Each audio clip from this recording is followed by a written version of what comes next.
Hello అండి, నమస్తే. కథామృతం ఛానల్కి స్వాగతం. శత్రు సంహారం నవల 5వ భాగం. రచన లల్లాదేవి గారు. కర్ఫ్యూ విధించిన కాళరాత్రి ఇంకా తెల్లవారలేదు. వేకువజామైంది. సమయం 3 గంటలు దాటింది. పోలీస్ కంట్రోల్ రూమ్లో టెలిప్రింటర్లు టకటకలాడుతున్నాయి. వైర్లెస్లు ఆపరేటర్లని పదే పదే పిలుస్తూ గీజుమంటున్నాయి. కారిడార్లో బూట్లు టకటక. సిటీ పోలీస్ కమిషనర్ తన గదిలో కూర్చున్నారు.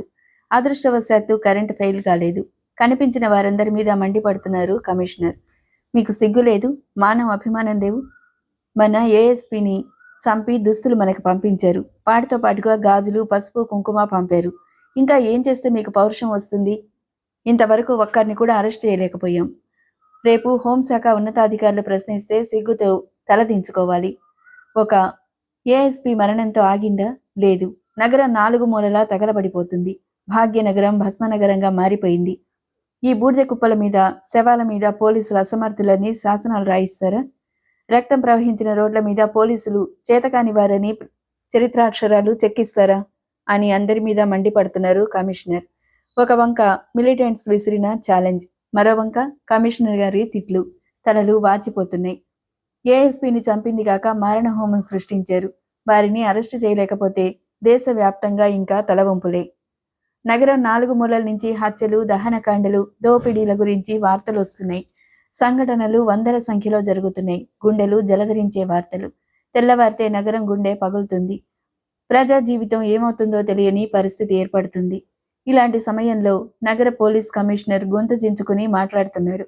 కుర్చీలో కూర్చుని చేయగలిగింది కనిపించలేదు. నగరంలో ఫలానా చోట ఇంతమంది గ్యాంగ్ మాస్టర్స్ ఉన్నారనే వివరం తెలియదు.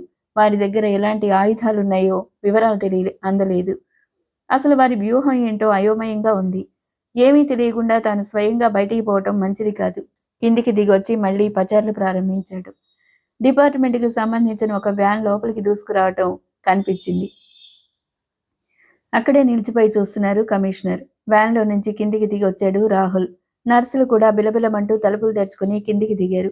ఎదురుగా పోలీస్ కంట్రోల్ రూమ్, నగర పోలీస్ ప్రధాన అధికారి కనిపించడంతో హాయిగా ఊపిరి పీల్చుకుని స్థిమితపడ్డారు. నగర పోలీస్ కమిషనర్ కనుసైగ చేయటంతో ఒక అధికారి ముందుకొచ్చాడు. ఎవరు మీరంతా? ఎందుకు వచ్చారు అని అడిగాడు. వీరంతా నర్సులు. డ్యూటీ నుంచి తిరిగి వస్తూ దారిలో కర్ఫ్యూ విధించిన ప్రాంతాల్లో చిక్కుకుపోయారు. సాయం చేయమంటే నేను తీసుకొచ్చాను బదులు చెప్పాడు రాహుల్. కమిషనర్ యువకుడిగా అతను చేసిన సాహసాన్ని అభినందించాడు. చేయి అందించి కరచాలనం చేశాడు.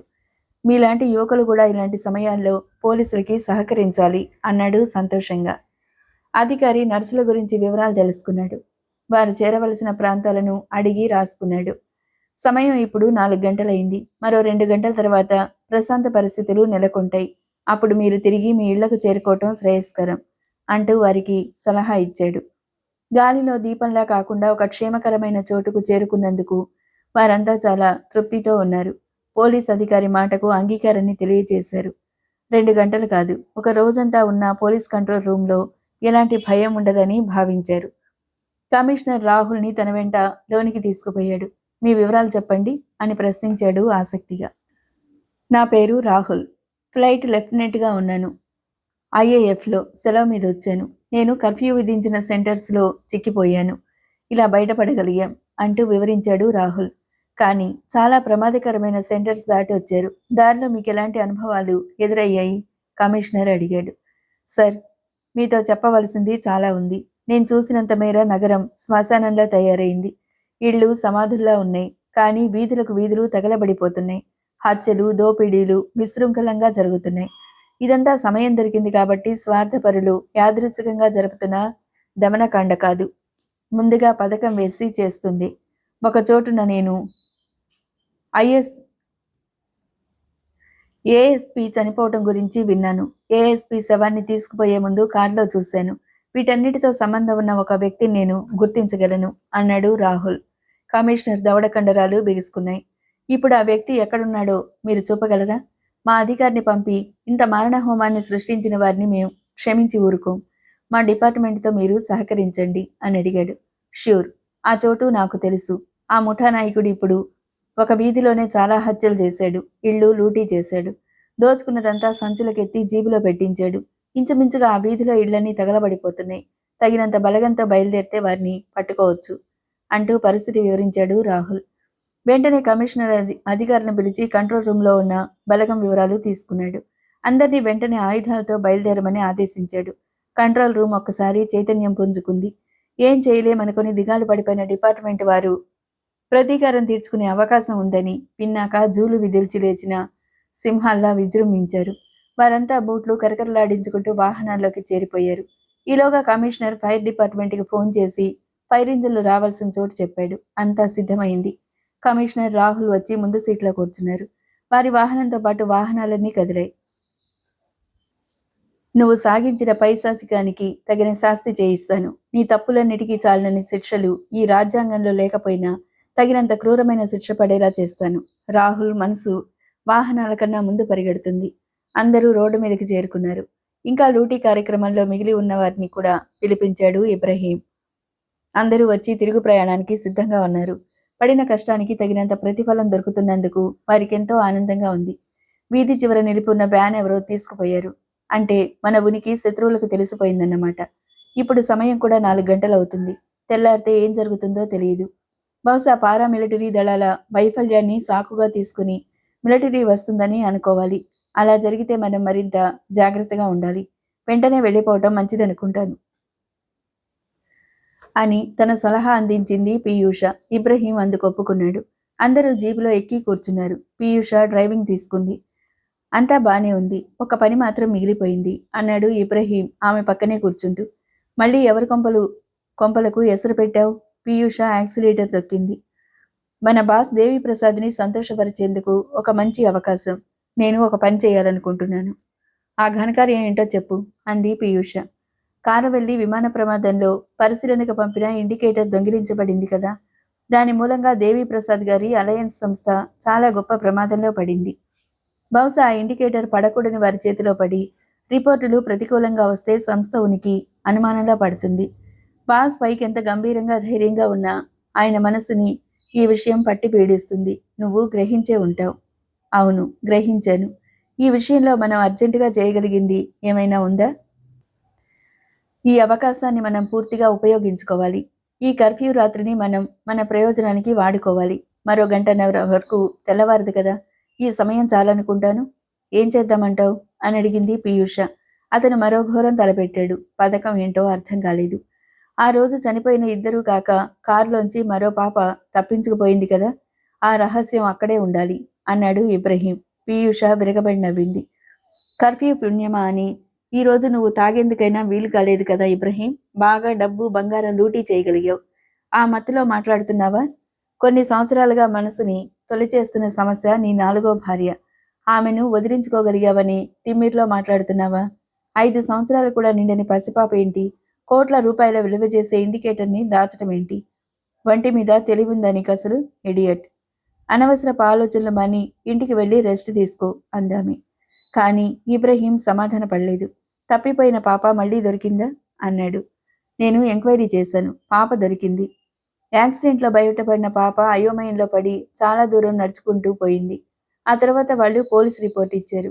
వాళ్ళు వెతికారు. ఎలాగైతేనేం దొరికింది. కానీ ఆ పాప దగ్గర ఇండికేటర్ ఉందని ఎలా అనుకుంటున్నావు? You fool. నీ అంత తెలివి మాలిన మూర్ఖుడు ఈ ప్రపంచంలో మరొకడుండడు. మర్చిపో అంది. అంతగా నోరు చేసుకొని చెప్పినా అతను సమాధాన పడలేదు. ఆ పాప దగ్గర ఇండికేటర్ ఉండదని నువ్వెలా నిర్ణయించుకోగలుగుతున్నావు అని ఎదురు ప్రశ్న వేశాడు.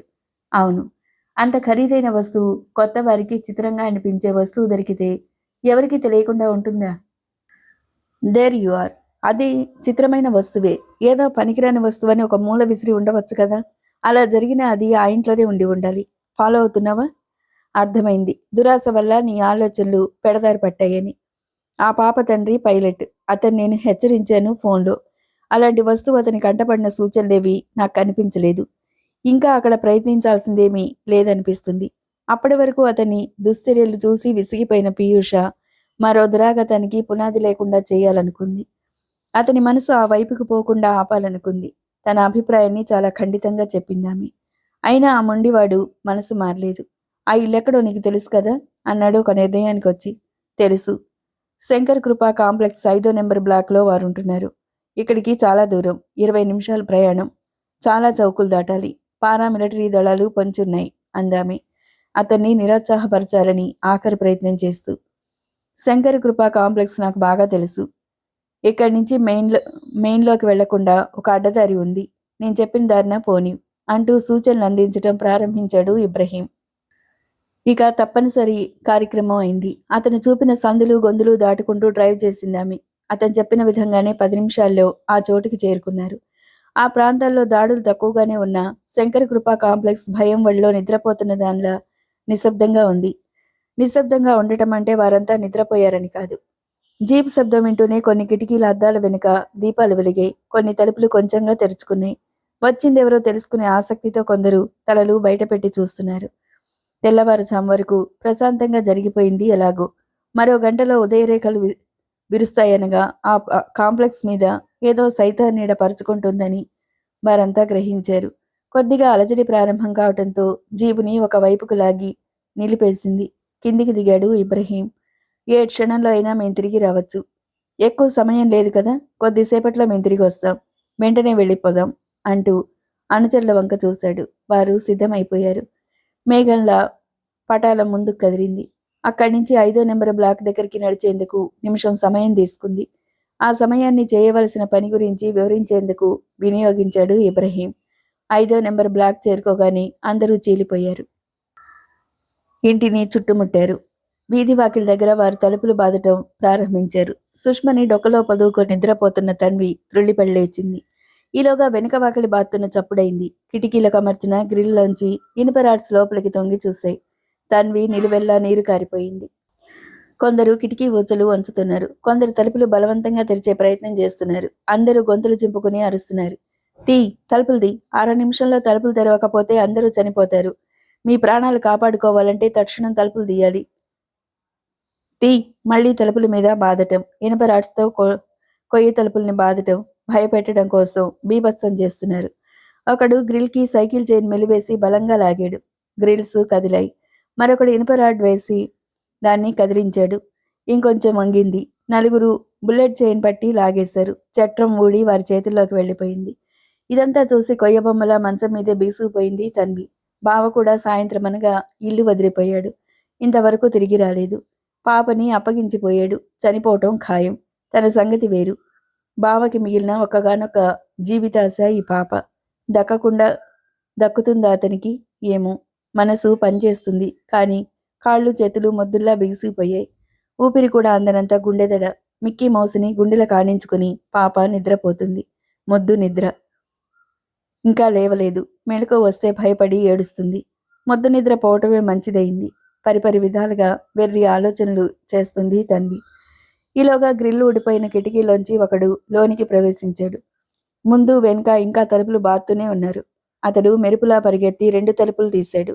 సైతాను దళం ఇంట్లోకి చొచ్చుకొచ్చింది. ఇంకా పడుకున్నావే, లేచి నిలబడు, చాలా అనారోగ్యమైన పదాలు కూడా కలిపి ఆదేశించాడు ఇబ్రహీం. వీలైనంత ఎక్కువ భయపెట్టగలిగితేనే ఇలాంటి దాడిలో ఎక్కువ ప్రయోజనాలుంటాయనేది అతనికి చిన్నతనం నుంచి అనుభవం. వణుకుతూ లేచి నిలబడింది తన్వి. వాస్తవానికి ఆమె శరీరంలో రవంతైన శక్తి లేదు. భయమే నిలబెట్టింది. నేనడిగే ప్రశ్నలకు సరైన సమాధానం చెప్పు, లేకపోతే చాలా అసభ్యమైన మాట అన్నాడు ఇబ్రహీం. అలా చేయకండి, చెప్తాను అంది తన్వి. ఇండికేటర్ ఎక్కడుంది? అదేంటో నాకు తెలియదు. కారు ప్రమాదం రోజు పాప తెచ్చిన వస్తువు వివరించాడు. అవును, పాప ఏదో ఒక విచిత్రమైన వస్తువు తెచ్చింది. వెంటనే దాన్ని తెచ్చి నాకు ఇవ్వాలి. కదులు. రాడ్తో పొడిచాడు. అది శరీరంలోకి దిగలేదు, కానీ నరాలు జివ్వుమన్నాయి. దాన్ని పాప ఎక్కడో పోగొట్టుకుంది. అబద్ధాలాడకు. ఇనుప రాడ్తో గుచ్చుతాను. నిజంగా పారేసింది ఎక్కడో. అబద్ధాలాడితే చస్తావు. నన్ను నమ్మండి, నేను నిజమే చెప్తున్నాను. ఆ గుంటను లేపి అడుగు ఎక్కడ పెట్టిందో, పిడుగులా గర్జించాడు. పాప నిద్ర లేస్తే జడుసుకుంటుంది. చాలాసార్లు అడిగి చూసాం, కానీ చెప్పలేకపోయింది. వణుకుతూ బదులు చెప్పింది తన్వి. ఇల్లంతా గాలించండి ఆదేశించాడు ఇబ్రహీం. సైతాన్ గణం ఇంటి గదుల్లో వస్తువుల మీద విరుచుకుపడ్డారు. ఒక వంక అన్వేషణ సాగుతుండగా మరింత ఒత్తిడి చేయటం ప్రారంభించాడు ఇబ్రహీం. నకరాలు చేయొద్దు. తకరారులో పడతావు, లేపు అన్నాడు. అయినా పాపం లేపేందుకు ప్రాణం ఒప్పలేదు. కళ్ళప్పగించి చూస్తుంది తన్వి. ప్రాణాల మీద ఆశ లేదా? పెద్దగా అరిచాడు. ఆ అరుపుకి ఉలికిపడి లేచి కూర్చుంది పాప. కళ్ళు నలుముకుంది, ఆవలించింది. అంకుల్, మీరెవరు? ఆంటీని ఎందుకు తిడుతున్నారు అంది. రాతి చెట్టును పూల చెండు తాకినట్టుగా అయింది. ఆ మాటలకు క్షణకాలం ఉక్కిరిబిక్కిరయ్యాడు ఇబ్రహీం. పసి మనసులో ద్వేషాలకి తావులేదు. ప్రేమొక్కటే వారిని దారిలోకి తీసుకొచ్చే ఆయుధం. పాప, ఇండికేటర్ ఎక్కడ పెట్టావమ్మా? ఇనుపరాడ్ని, సైకిల్ చైన్ని వెనక దాచుకుంటూ అడిగాడు. ఎక్కడో పెట్టాను, మర్చిపోయాను అంకుల్. నెమ్మదిగా ఆలోచించుకొని గుర్తు తెచ్చుకో, మెత్తగా అడిగాడు. కావాలంటే ఈ మిక్కీ మౌస్ ఇస్తాను, తీసుకోండి అంకుల్. 2 చేతులు ముందుకు చాచి అందించింది. పాప సంతోషం కోసం దాన్ని అందుకున్నాడు. కానీ అతని దౌర్భాగ్య రేఖ అతని చేతుల్లోనే ఉందని ఆ క్షణంలో గ్రహించలేకపోయాడు ఇబ్రహీం. మరుక్షణంలో దాన్ని మూలకి గిరాటి కొట్టాడు. పసిపాపల చేతుల్లో ఆట వస్తువులుంటాయి. వారి లేత మనసులో ఆట వస్తువుల గురించిన ఆలోచనలే ఉంటాయి. చాలా సహజమైన సంగతి. అతనికి అనుమానం వచ్చే ఆస్కారమే లేదు. పాప మంచం దిగి నెమ్మదిగా వెళ్ళి మిక్కీ మౌస్ను తెచ్చుకుంది. తండ్రి ఇచ్చిన అద్భుతమైన కానుక. సైతాన్ గణం తిరిగి వచ్చారు. కానీ వారికి ఎక్కడా ఏం కనిపించలేదు. ఖాళీ చేతులతో తిరిగి వచ్చారు. ఇండికేటర్ దీని తండ్రికి చిక్కుండాలి. పాపను తీసుకొని పదండి, వెతుక్కుంటూ వస్తాడు ఆదేశించాడు ఇబ్రహీం. తన్విని అవతలకు నెట్టేసి పాపనెత్తుకున్నాడు ఓ సైతాన్. ఇబ్రహీం, అతని సైతాను దళం చేసిన హత్యలు, దహనకాండ, లూటీల వల్ల ఆ వీధిలో చాలా భయంకరమైన పరిస్థితి నెలకొంది. వీధిలో నివసించేవారింకా షాక్ నుంచి బయటపడలేదు. అప్పుడే ఫైర్ ఇంజన్లు వచ్చి తమ పనిని ప్రారంభించాయి. నగర కమిషనర్ ఆదేశాలు అందుకుని పోలీస్, పారామిలిటరీ దళాలు కూడా ఆ వీధికొచ్చి చేరుకున్నాయి. అంతమంది అధికారులు రావటం, ఇంచుమించుగా తెల్లవారుబోతున్న సమయం కావటం స్థానికులకు కొంత ధైర్యాన్ని ఇచ్చింది. నెమ్మదిగా తలుపులు తెరుచుకుని వీధిలోకి వచ్చి తమ గోడు వివరించుకోవటం ప్రారంభించారు. ఎవరికి వారు తమ ఇంట్లో జరిగిన దారుణాల గురించి గోలుగోలున విలపిస్తూ చెప్పుకుంటున్నారు. నాగరిక జీవితం చిన్నాభిన్నమైపోయింది కొద్ది గంటల సేపు. రక్షించే నాథుడప్పుడు కనిపించలేదు. ఎదిరించే ధైర్యం లేదు. ఎడారిలా అయిపోయింది ఆ ప్రాంతం. కమిషనర్తో పాటు రాహుల్ కిందికి దిగొచ్చాడు. పోలీసులు సేఫ్టీ సైరన్ ఇచ్చారు. ఫైర్ ఇంజన్లు గంటలు మోగాయి. బయటికి వచ్చేందుకు ఇంకా భయపడుతున్న వారి గుండెలు కుదిరపడ్డాయి. అందరూ కమిషనర్ని చుట్టుముట్టారు. అక్కడ కొద్ది గంటల పాటు సాగిన పైశాచిక హేళ గురించి వింటున్న వారి గుండెలు జలధరించాయి. కమిషనర్కి సైతం రెప్పలు, కళ్ళు చెమరించాయి. ఇన్వెస్టిగేషన్ మొదలెట్టాడు. అసలు ఈ దాడి ఎక్కడ ప్రారంభమైంది అని అడిగాడు. స్థానికులు కమిషనర్ని ఓ ఇంటి దగ్గరికి తీసుకుపోయారు. దాడి చేసిన వారు వెళ్ళిపోయాక వివరాలు తెలుసుకోవటం కాక మిగిలింది ఏముంది వారికి? ఒక్కరినైనా పట్టుకోలేకపోయామనే బాధతో కృంగిపోతున్నాడు కమిషనర్.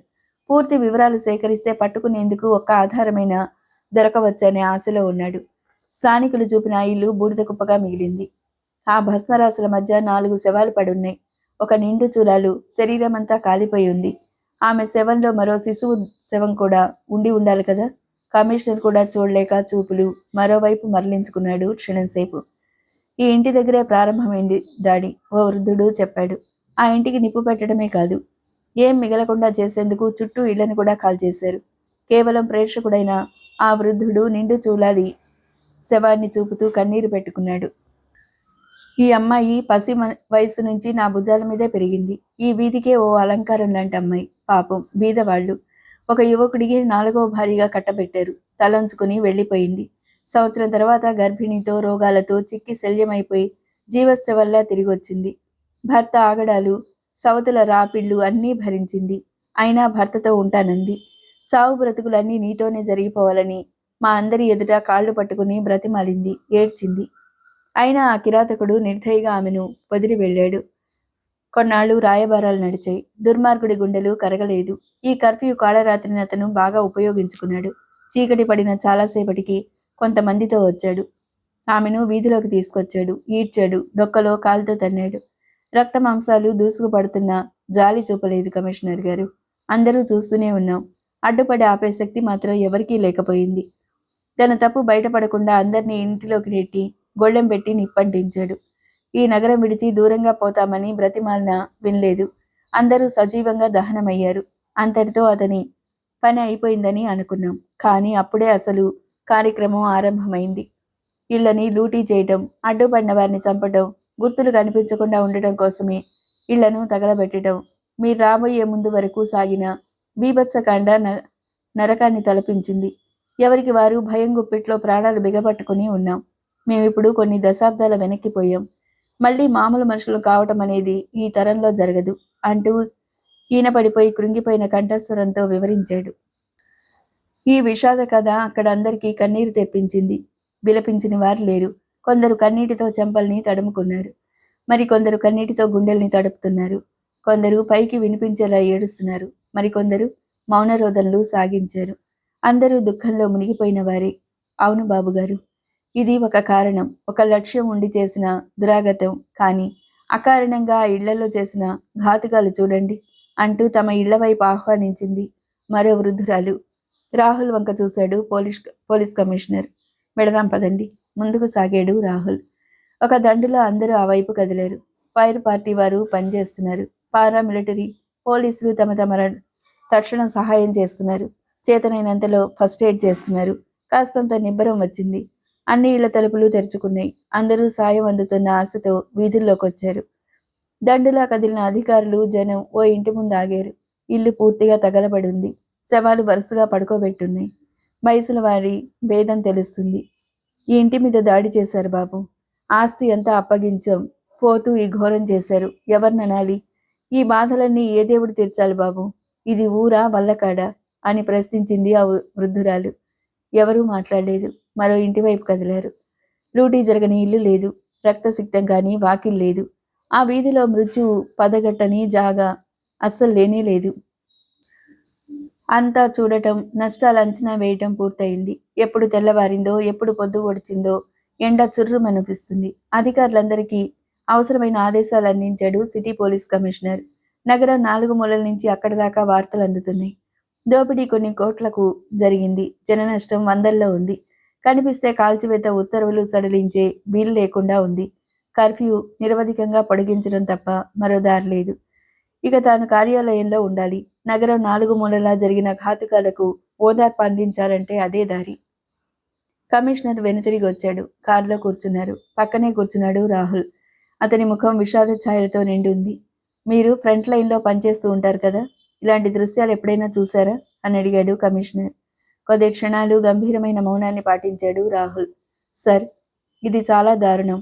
నాగరికులు నివసించే అర్బన్ ప్రాంతాల్లో ఇలా జరిగే అవకాశం ఉందని ఎవరూ ఊహించలేనా లేదు. నాకు ఒక విషయం స్పష్టంగా అర్థమవుతుంది. భారతదేశానికి శత్రువులు సరిహద్దుల అవతల ఉన్నారేమో కొద్దిమంది, కానీ అసలు శత్రువులు సరిహద్దుల లోపలే భారత సమాజంలో కలిసిపోయి ఉన్నారు. ఒక సైనికుడిగా ఆలోచిస్తున్నాను. నేను పోరాడవలసింది సరిహద్దుల్లో కాదు, దేశం లోపలే నా పోరాటాన్ని సాగించాలని నిర్ణయించుకున్నాను. ఆ బాస్టర్ ఇబ్రహీం భార్యని దురదృష్టానికి బలి చేశాడు. సమాజానికి రాచకురుపువాడు. ఆ దుర్మార్గుడి చరిత్రని కూకటి వేళ్లతో పెకలించి వేయటానికి నేను తీర్మానించుకున్నాను. వాడి ముఠా అంతటినీ భూస్థాపితం చేసిందాకా నిద్రించనని సైనికుడిగా నేను శపథం చేస్తున్నాను. అవసరమైతే నా తను మన ప్రాణాలను బలిస్తాను. రాహుల్ ముఖం ఉద్విగ్నంగా అయింది. కళ్ళు విశాలంగా అయ్యాయి. నిలువెల్లా మండిపడుతున్న అగ్నికణం అయ్యాడు. మీరు ఎక్కడ దిగిపోతారో చెప్పండి. అతని ఆవేశాన్ని రవంత శాంతింపచేయాలని అన్నాడు కమిషనర్. శంకర కృప కాంప్లెక్స్ దగ్గర దిగిపోతాను. దాడులు జరిగిన లిస్టులో ఆ ప్రాంతం కూడా ఉన్నట్టు అనుమానం వచ్చింది. అధికారులు తెచ్చి ఇచ్చిన ఫైల్ తెరిచి చూశాడు కమిషనర్. అవును, ఎగ్జాక్ట్లీ. శంకర కృప కాంప్లెక్స్ 5వ నెంబర్ బ్లాకు మీద కూడా దాడి జరిగింది అన్నాడు. ఆ మాట విన్న రాహుల్ అగ్నిహోత్రుడిలా అయ్యాడు. బుసలు కొట్టాడు. 5వ నెంబర్ బ్లాక్ మీద దాడి జరిగిందా? ఏమైంది అన్నాడు. మీరు అక్కడే ఉంటున్నారా? కమిషనర్ అడిగాడు. అవును సార్, అది నా కుటుంబం. నా పాపకేమైంది? వివరాలు లేవు, పదండి, మేం కూడా వస్తాం అన్నాడు కమిషనర్. వారు అక్కడికి చేరుకునే సమయానికి 5వ నెంబర్ బ్లాక్ ముందు పోలీసులు కాపలా కాస్తున్నారు. వరండాలో కూర్చొని ఏడుస్తుంది తన్వి. కర్ఫ్యూ కారణంగా తండ్రి హాస్పిటల్ నుంచి అక్కడికి చేరుకోలేకపోయాడు. చెన్నుడు ఆమె పక్కనే కూర్చుని ఆమెను ఓదారుస్తున్నాడు. ఊహించలేని దారుణం ఏదో జరిగిపోయిందని అర్థం చేసుకున్నాడు రాహుల్. జీబా అక్క ముందే కిందికి దూకి ఆ వైపు పరుగు తీశాడు. రాహుల్ కనిపించగానే మరింత వివసరాలై ఏడవటం మొదలుపెట్టింది తన్వి. అతని వంక దీనంగా చూశాడు చెన్నుడు. చెన్ను, ఏమైంది? ఇదంతా ఏమిటి అన్నాడు రాహుల్. భాయ్, పోలీసులతో పాటు నన్ను వదిలేసి వెళ్ళిపోయావు కదా నువ్వు. వారి సాయంతో రాత్రి ఇంటికి చేరుకున్నాను. నువ్వు తిరిగి వచ్చావో లేదో తెలుసుకునేందుకు ఉదయమే వచ్చాను. రాత్రి దుండగులు దాడి చేసి పాపను ఎత్తుకుపోయారు. సుష్మ ఏమైందో ఎక్కడుందో మనకిప్పుడు తెలియదు అంటూ దుఃఖాన్ని అణుచుకోలేక బావురుమన్నాడు చెన్నుడు. ఆ మాటలు వింటూనే భయంకరమైన కేక పెట్టి విరుచుకు పడిపోయాడు రాహుల్. దెబ్బ మీద మరో దెబ్బ తగిలింది. తెలివి తప్పి దబ్బున నేల మీదకి ఒరిగిపోతున్న రాహుల్ని పొదివి పట్టుకున్నాడు నగర కమిషనర్. వెంటనే ఇతర అధికారులు అతన్ని సాయం పట్టి జీబులోకి చేర్పించారు. హాస్పిటల్కి పోనివ్వండి క్విక్ అన్నాడు పోలీస్ కమిషనర్. అమిత వేగంతో జీప్ ముందుకు సాగింది. నిర్మానుష్యంగా ఉన్న వీధుల వెంట హాస్పిటల్ వైపు దూసుకుపోతుంది. నిర్జీవమైన కట్టిలా బీసుకుపోయాడు రాహుల్. ఆ షాక్ నుంచి ఎంతసేపటికి కోలుకుంటాడో తెలియనంతగా బీసుకుపోయాడు. కమిషనర్ స్వయంగా రుమాల్తో నుదురద్దుతున్నాడు. వార్తాపత్రికలు గగ్గోలు పెడుతున్నాయి. చాలా హృదయ విదారకమైన ఫోటోలు ప్రచురిస్తున్నాయి. ఎటు చూసినా శవాలు, దహనాలు, దోపిడీలు, గుండెల్ని పిండేసే దారుణాలు. రెడ్ క్రాస్, సత్యసాయి శాంతి సంఘాలు అపారంగా సహాయం అందించే వార్తలు కొంత ఉపశమనం కలిగిస్తున్నాయి.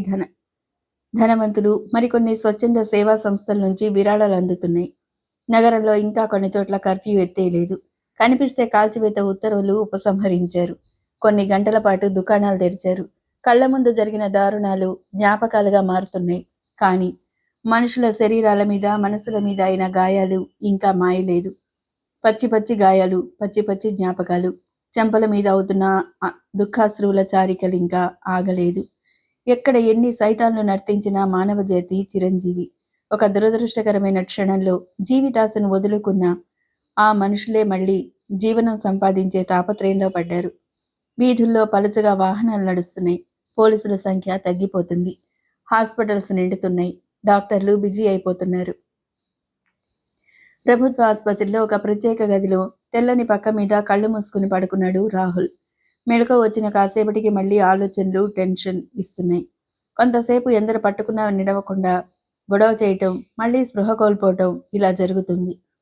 తన్ని నిర్వీర్యంగా మోల్డా మీద కూర్చుంది. ఆమె కళ్ల ముందు భవిష్యత్ అంతా అంధకారంగా ఉంది. చెన్నుడు గది బయట తచ్చాడుతున్నాడు. చదివిన పేపర్ మళ్ళీ మళ్ళీ చదివాడు. చూపులు అక్షరాల వెంట పరుగు తీస్తున్నా ఆలోచనలని పాపై మీదే పరుగులు తీస్తున్నాయి. కాసేపు అయ్యాక తన్వి వెలుపలకు వచ్చింది. ఆయన కళ్ళు తెరిచారు. అంది భయం భయంగా. మళ్ళీ ఎంత అల్లరి చేస్తాడో అని ఆమె అనుమానపడుతుంది. చెన్నుడు రాహుల్ దగ్గర చేరి కూర్చున్నాడు. అతను తొక్కిపట్టిన స్ప్రింగులా మంచం మీద పడున్నాడు. చూపులు ఎక్కడా అతని పాదరసం పలుకుల్లా ఎటో జారుతున్నాయి. రాహుల్, నువ్వు చాలా తెలివి తక్కువగా ప్రవర్తిస్తున్నావు. చెన్ను, దురదృష్టవంతులు తెలివి తక్కువ వారే అవుతారు అన్నాడు రాహుల్.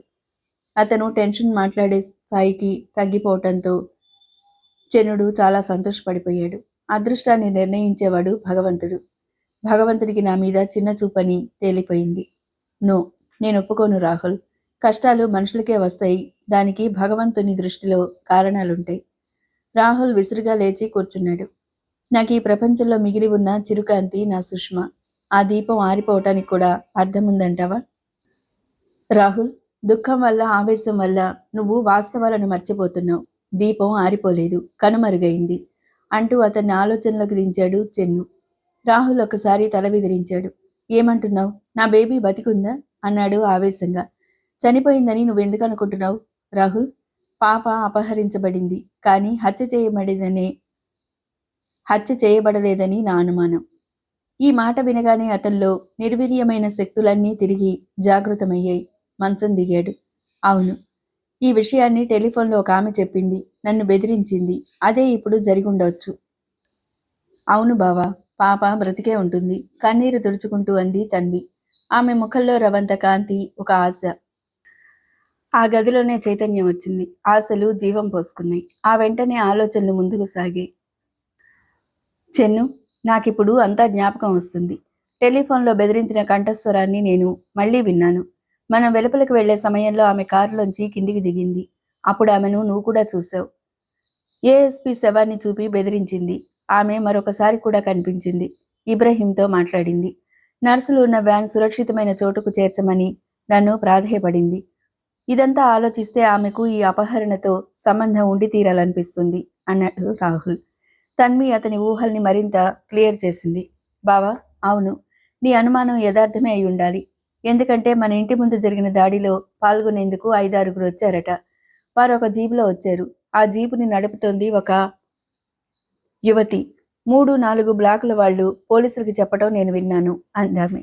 అతని మనసు మీద పట్టిన మబ్బులు విడిపోయాయి. ఆ ఇండికేటర్ను సంపాదించాలనే వాళ్ళ తాపత్రయమంతా. రీసెర్చ్ సెంటర్ నుంచి అది ఎలా దొంగిలించబడింది అని ఆరా తీయడానికి వెళ్ళిన ఏఎస్పీ చనిపోయాడు. పాపని దొంగిలించి దాని ఆచూకీ తెలుసుకోవాలని వాళ్లే ఈ పని చేసుండాలి అన్నాడు రాహుల్. అదే నిజమైతే మనకి బెదిరింపు రావాలి కదా అన్నాడు చెన్నుడు. అందుకే మనం తక్షణం ఇంటికి వెళ్ళిపోవాలి అన్నాడు రాహుల్. ఆ క్షణంలోనే వెనుక ముందులు ఆలోచించకుండా బయలుదేరాడు. డాక్టర్లు కానీ ట్రీట్మెంట్ కానీ గుర్తు రాలేదు. పోలీసుల సాయంతో వారి వ్యాన్లోనే ఇంటికి చేరుకున్నారు. బయటుండగానే వార్త అందింది. సార్, మీ టెలిఫోన్ నిర్విరామంగా మోగుతుంది. ఇప్పుడే ఆగిపోయింది. పక్కవాటాలో ఉంటున్న పెద్ద మనిషి చెప్పాడు. తలుపులు తెరుచుకుని లోనికి వెళ్ళాడు రాహుల్. టెలిఫోన్ ఎదురుగా మోల్డా వేసుకుని కూర్చున్నాడు. అది ఎప్పుడు మోగుతుందో ఇల్లంతా నిశ్శబ్దం. రింగ్ కోసం ప్రతి క్షణం లెక్కిస్తున్నాడు. కొద్దిసేపు గడిచిపోయింది. హార్లిక్స్ కలిపి తెచ్చిచ్చింది తన్వి. కానీ రాహుల్ ఒక్కసారైనా సిప్ చేయలేకపోయాడు. అతని ఎదురుచూపులు ఫలించాయి. ఫోన్ మోగింది. రిసీవర్ అందుకున్నాడు. ఇంటికి చేరుకున్నావా? పాప కోసం ఎక్కడెక్కడ వెతుకుతున్నావు? చాలా డైరెక్ట్గా వినిపించిన ప్రశ్న. ఆ కంఠస్వరాన్ని వెంటనే గుర్తించాడు రాహుల్. ఎవరు నువ్వు? నీకేం కావాలి? కారవెల్లిలోంచి పడిపోయిన ఇండికేటర్ కావాలి. అదేంటో నాకు తెలియదు. బుకాయించకు. ఒక పైలట్ చేతిలో అది పట్టం అనుకోకుండా జరిగిపోయింది. మీ పాప ద్వారా అది మీ ఇంటికి వచ్చింది. కానీ పాప దాన్ని ఎక్కడో జార విడిచింది. కథలు చెప్పకు మిస్టర్. నువ్వు పైలట్వి కాబట్టి దాని విలువ నీకు తెలుసు. అందుకే భద్రంగా దాచావు. కొన్ని కోట్ల రూపాయలు టర్నోవర్ చేసే ఒక వ్యాపార సంస్థ భవిష్యత్తు దాని మీదే ఆధారపడింది. దాన్ని నువ్వు ఇచ్చి తీరాలి. అది ఎక్కడుందో నిజంగా నాకు తెలీదు. మీకెంత డబ్బు కావాలన్నా ఇస్తాను. బేబీని ఏం చేయకండి. మా భవిష్యత్తు నీ చేతుల్లో ఉన్నట్టే నీ బేబీ ప్రాణం మా చేతుల్లో ఉంది. Just mutual. నీదే తుది నిర్ణయం. నేను ఎక్కడికి రావాలో చెప్పండి. అడుగుతుండగానే ఫోన్ కట్ అయిపోయింది.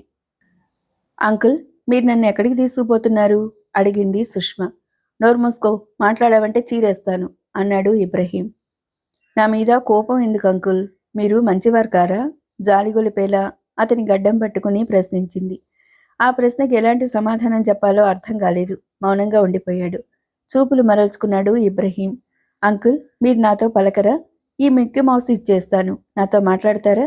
అంది మళ్ళీ. ఇలారా, వచ్చి నా పక్కన కూర్చో అంది పీయూష. కదిలే జీపులోని అతని తొడ మీద అడుగు వేసి ఆమె పక్కకొచ్చి కూర్చుంది. కుదుపులకి తూలిపోకుండా చెయ్యి అడ్డు పెట్టాడు. రాయిలా బిగుసుకున్న గుండెలు, ఎడార్లాంటి ఆలోచనలు. అయినా ఇబ్రహీం పసిపాప స్పర్శలో ఏదో హాయిని చవిచూశాడు.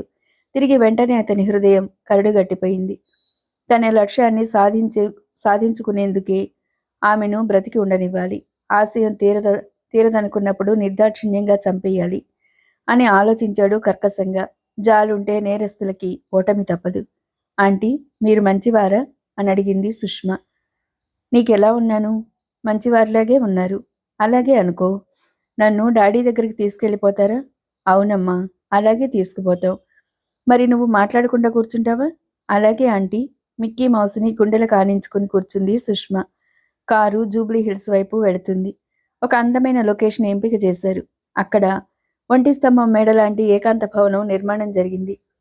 దేవి ప్రసాద్ ముఖ్య అనుచరుడు కైలాష్ చద్దా పథకం అది. ఆ భవనానికి చాలా మంచి ప్రాముఖ్యత ఉంది. నేరస్తులకి కావలసిన చోటది. ఆ ప్రాంతాల్లో చాలా గోరీలున్నాయి.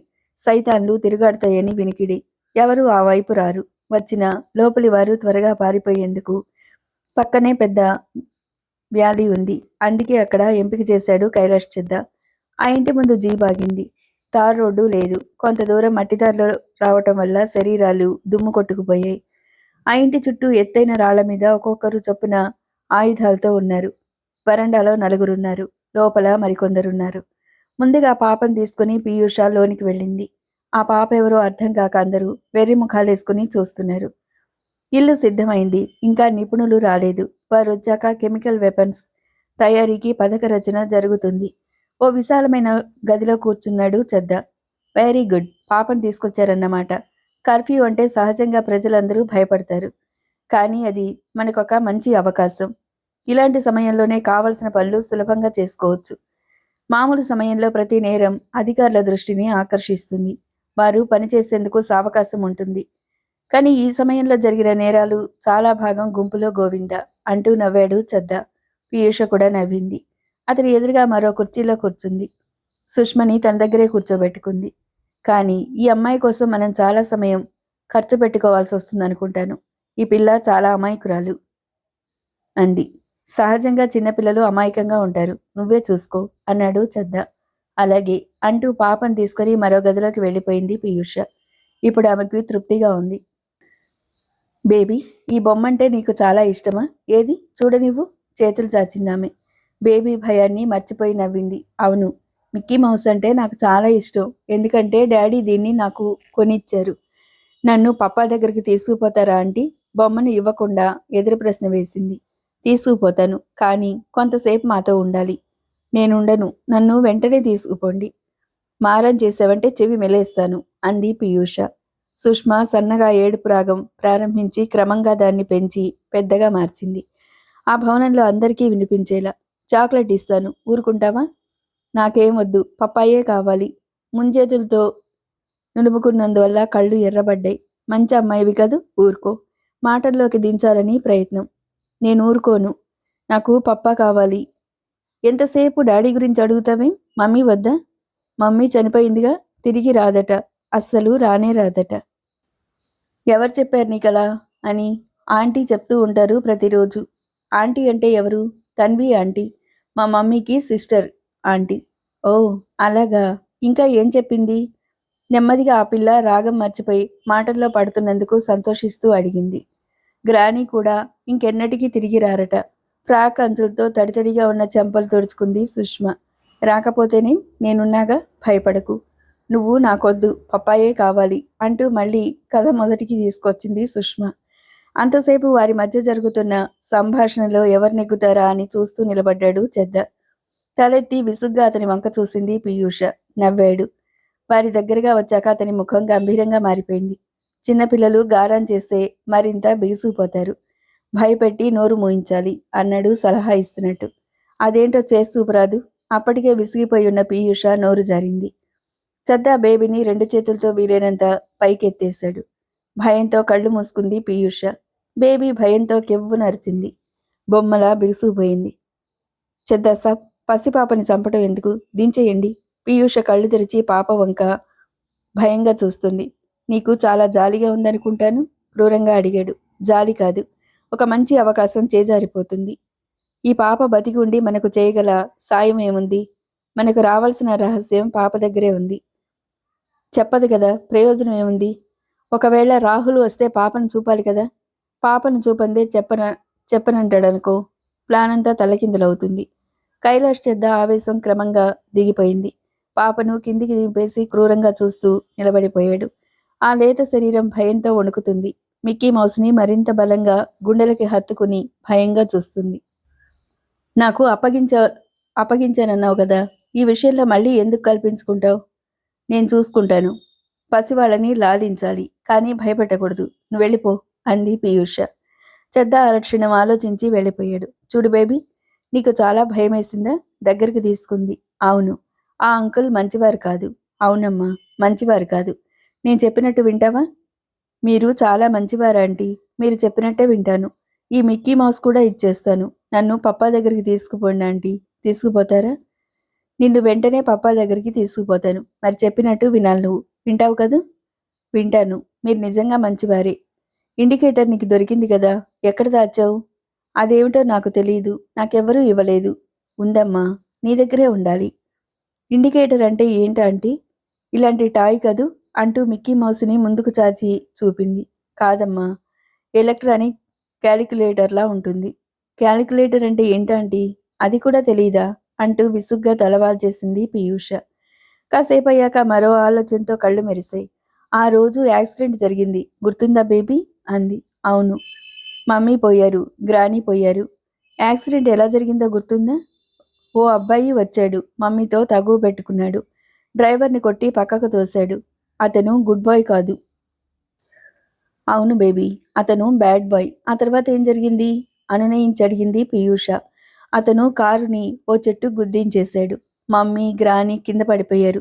నేను మధ్యలో ఉన్నాను కదా, అలాగే ఉండిపోయాను. తన ప్రయత్నం సఫలమవుతున్నందుకు సంతోషించింది. మరి తర్వాత కారు దిగిపోయావు కదా అంది. అవును. మమ్మీని పిలిచాను, పలకలేదు. గ్రానీని పిలిచాను, పలకలేదు. ఆంటీని పిలుచుకురావాలని బయలుదేరాను. ఆ పసి మనసులోని జ్ఞాపకాలను కొనియాడుకుంది పీయూష. Very good. అప్పుడు నీ చేతిలో ఒక వస్తువు ఉంది కదా. అదంతా నాకు జ్ఞాపకం లేదాంటీ. సరే, అలా నడిచి నీవు ఎంత దూరం పోయావు? చాలా దూరం పోయానంటీ. కానీ మా ఇల్లు కనిపించలేదు. ఓ, దారి తప్పావన్నమాట. మరి ఇంటికెలా చేరుకున్నావు? ఆంటీ వచ్చి తీసుకుపోయారు. అప్పుడు నువ్వు ఎక్కడున్నావు? ఒక అబ్బాయి నాకు బిస్కెట్లు ఇచ్చాడు, అక్కడున్నాను. అప్పుడు నీ చేతిలో ఏముంది? బిస్కెట్లున్నాయి. మళ్ళీ తలపట్టుకుంది పీయూష. అవి కాక మరింకేమీ లేవా బేబీ? విసుగు దాచుకుంది. ఏమో, అదంతా తెలీదు. అసలు విషయం మినహాయించి మిగిలిన కథంతా బాగానే చెప్పావు. అక్కసుగా కళ్ళు నూరిందామె. మీరు కూడా మంచివారు కాదా ఆంటీ? పెద్దగా ఏడ్చేయడానికి తుఫాన్ సూచనల పెదవులు వంపు తిరుగుతున్నాయి. చెప్పకపోయినా చాలు, ఏడవకమ్మా. ఏడవకు. ఏడిచావంటే మీ పప్పా దగ్గరకు తీసుకుపోను అంది. ఈ మంత్రం బాగానే పనిచేసింది. ముఖంలో తుఫాను కళ తగ్గిపోయింది. తన ప్రయత్నం ఫలించినందుకు ఉస్సురని నిట్టూర్చింది. తల పట్టుకుని కుప్పకూలిపోయింది పీయూష.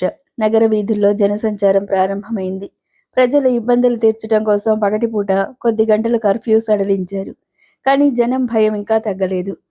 ప్రభుత్వ కార్యాలయాలు కొన్ని తెరిచారు, కొన్ని తెరవలేదు. వ్యాపార సంస్థలు పూర్తి విశ్వాసాన్ని పొందలేక షాపులన్నీ మూసేశారు. నగరం 4 మూలల నుంచి ఎన్నో వార్తలు వస్తున్నాయి. వాటిలో కొన్ని నీలి వార్తలు కూడా కలిసిపోతున్నాయి. జరిగిన విధ్వంసకాండ తాలూకు చిహ్నాలు ఇంకా వీధుల్లో కనిపిస్తున్నాయి. రాహుల్ అమిత వేగంగా నడుస్తున్నాడు.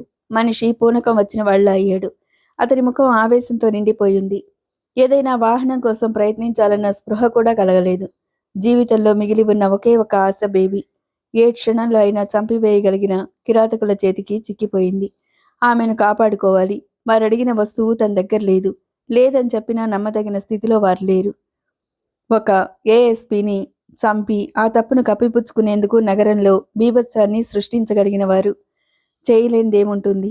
24 గంటల్లోగా అప్పగించాలట. ఈలోగా వారు బేబీని ఏం చేయకపోవచ్చు. తిరిగి ఆ సమయానికి తనకి ఫోన్ రావచ్చు. అప్పుడు ఒక చోటు నిర్ణయిస్తారు. ఈలోగా బేబీని అక్కడికి తీసుకుపోతారు. పోలీసులకు చెప్పినా ఆ స్థితిలో ప్రయోజనం ఉండదు.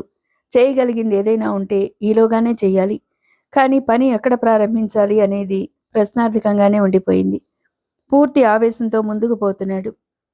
పోలీస్ స్టేషన్లు కిటకిటలాడిపోతున్నాయి. పోలీసులు వందలాది మందిని తీసుకొచ్చి ప్రశ్నిస్తున్నారు. పోలీస్ కంట్రోల్ రూమ్ వద్ద ఇసుక వేస్తే రాలనంత జనం. డిటెన్షన్లో ఉన్నవారు, ప్రశ్నించడం కోసం పిలిపించిన వారు, కంప్లైంట్స్ ఇచ్చేందుకు వచ్చిన వారు, రకరకాల మనుషులు. పోలీసులు హడావిడిగా ఉన్నారు. వైర్లెస్ నిర్విరామంగా పనిచేస్తూనే ఉంది. జిల్లాల నుంచి అదనపు బలగాలొచ్చి దిగాయి. రాష్ట్రంలోని ప్రత్యేక బెటాలియన్లు వచ్చినా చాలలేదు. కాసేపు వారి మధ్య తిరిగాడు రాహుల్. నగరంలో కర్ఫ్యూ విధించిన కాళరాత్రి జరిగిన ఘోరాలు ఒక్కొక్కటే బయటపడుతున్నాయి. తప్పిపోయిన పిల్లలు చాలామంది ఉన్నారు. కుటుంబంలోని వారంతా చనిపోగా ఒంటరిగా మిగిలిపోయిన పిల్లలు ఉన్నారు. వారందరినీ చూసొచ్చాడు రాహుల్. బేబీ జాడలేదు. ఆ రాత్రి తనకు కనిపించిన నేరస్తులెవరూ అక్కడ లేరు. అసలు నేరస్తులెప్పుడు పోలీసులకు అంత సులభంగా దొరకరు. కర్ఫ్యూ సమయంలో జరిగిన ఘోరాలు ఒక్కొక్కరు చెప్తూ ఉంటే వినేవారి గుండెలు కరిగిపోతున్నాయి. బ్రతుకు కలలు చెదిరిపోతున్నాయి. అందరిలోనూ జీవితానికి భద్రత ఏముంది అన్న ఆలోచన ఒక్కటే. కొందరు వ్యాపారులు సంవత్సరాల తరబడి కష్టించి పిచ్చుగోళ్లలా పెంచుకున్న వ్యాపారాలు కూలాయి, సున్నాలు మిగిలాయి. డబ్బున్న వారి బాధలన్నీ ఒక రకం, డబ్బు లేని వారి బాధలు అనేక రకాలు. ఎవరికి వారే ప్రత్యేక రకం. చాలాసేపు వారి మధ్య తిరిగాడు. కరుణామయమైన ఆ కథలు విన్నాడు. గుండెలు ద్రవించాయి. కానీ ఆ రాత్రి తాను చూసిన మనుషుల్లో ఒక్కరు కూడా పోలీసులు పట్టి తెచ్చిన వారిలో కనిపించలేదు.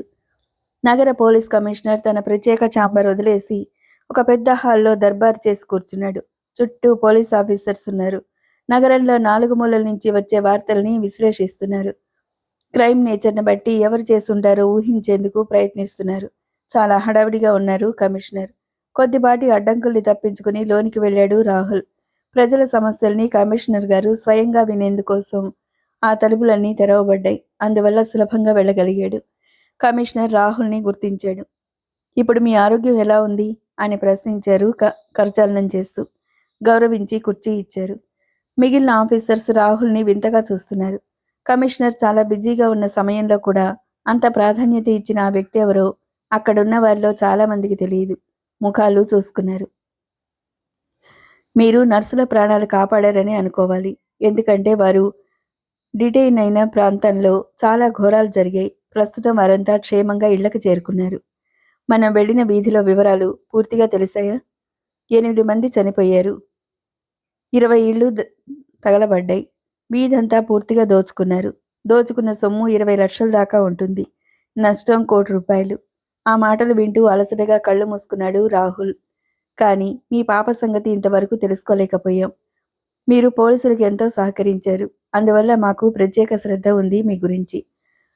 3 మెన్లతో ఒక స్క్వాడ్ పంపాను.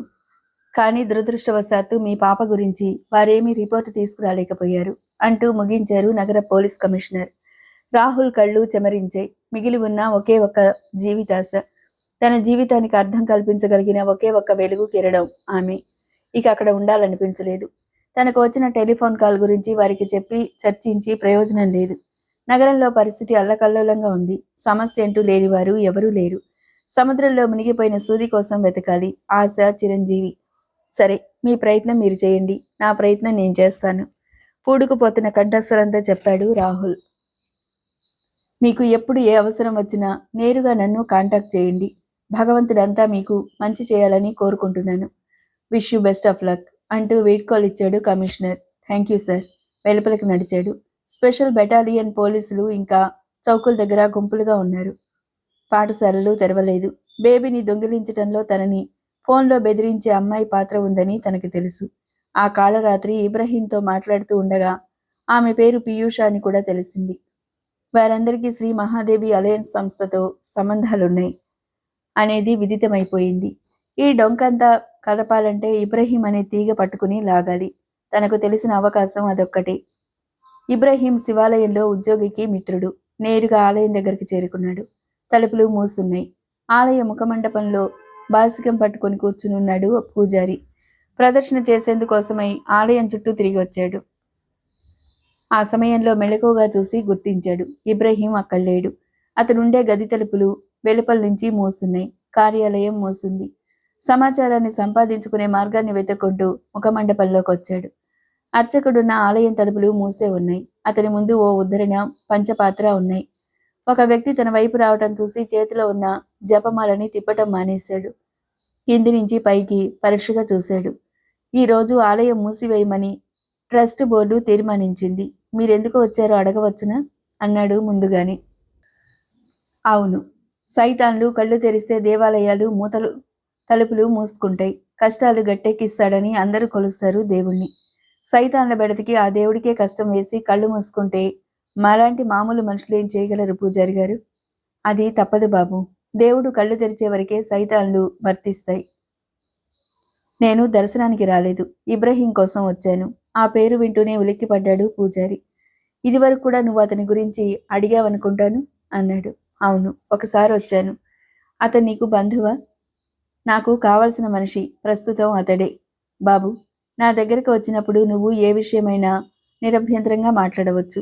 కానీ అతని గురించి మాత్రం ప్రశ్నించకు. ఎందుకంటే ఇబ్రహీం గురించి నాకేం తెలియదు. అతని గురించి మనసులో ఉన్న భయాన్ని దాచుకోవాలని ప్రయత్నించాడు. పోనీ కానీ ఆ భయం కాస్త బయటపడిపోయింది. రాహుల్కి అర్థమైంది. పోనీ అతనుండేది ఎక్కడో చెప్పండి, ఇంటి అడ్రస్. ఇంకెప్పుడు నా దగ్గర అతని గురించి మాట్లాడినంటే చెప్తాను. రాహుల్ అంత బాధలోనూ నవ్వుకున్నాడు. కష్టాల్లో ఇరుక్కోకుండా సుఖంగా బ్రతకాలని పిరికితనాన్ని ఆశ్రయిస్తారు మనుషులు. కానీ ఆ పిరికితనం వల్లే జీవితం ఓటమికి గురవుతుంది. అంతేకాదు, మనస్తాపం కూడా పెరుగుతుంది. అలాగే పంతులు గారు, ఇంకెప్పుడు మీ దగ్గర అతని గురించి మాట్లాడను. ఇల్లెక్కడో చెప్పండి అన్నాడు బ్రతిమాలే ధోరణిలో. చెప్తాననుకో, ఆ మహానుభావుడు ఇంటి దగ్గర ఉంటాడనే నమ్మకం ఏముంది నాయన? మళ్ళీ సందేహిస్తూ. అదంతా నేను చూసుకుంటాను, మీరు చెప్పండి. ఏం చూసుకుంటావు బాబు? కోపం వస్తే కొంపల మీద పడి దాదాగిరి చేస్తాడు. అడ్రస్ నేను ఇచ్చానని అతనితో చెప్పవు కదా? ప్రామిస్ చేస్తున్నాను. అతనితో మీ గురించి చెప్పనే చెప్పను. ఇంతకు నువ్వు పోలీసు ఉద్యోగివా? కాదులే, చెప్పండి సార్. త్వరగా పోవాలి అన్నాడు రాహుల్. పూజారి చివరిసారిగా చుట్టూ తలదిప్పి చూశాడు. ఆ ప్రాంతాల్లో తామిద్దరూ తప్ప మరొక మనిషి లేడని నిర్ధారణకొచ్చాక నెమ్మదైన స్వరంతో చెప్పటం ప్రారంభించాడు. ఈ ఎదురు వీధిలో కుడిచేతి పక్క 5వ ఇల్లు. చాలా భయంకరమైన చోటు. నువ్వు వెళ్ళదలుచుకుంటే జాగ్రత్తగా వెళ్ళాలి అని చెప్పటం ముగించి తలెత్తి చూశాడు. అప్పటికే చాలా వేగంగా మెట్లు దిగిపోతున్నాడు రాహుల్.